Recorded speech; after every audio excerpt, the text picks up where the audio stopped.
Paslun ari ieu hiji pasal martelakeun rukun Islam. Arkanul Islami ari pirang-pirang rukun Islam eta khamsatun aya 5.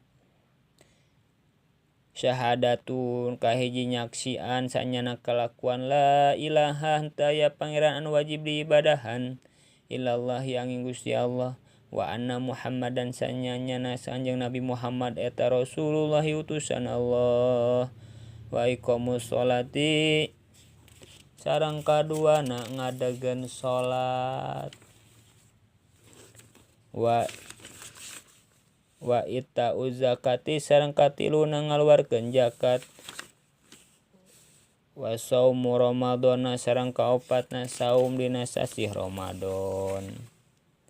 wa hajjul baiti sareng kalimana munggah haji naek haji ibadah haji man kajalma istatoa anu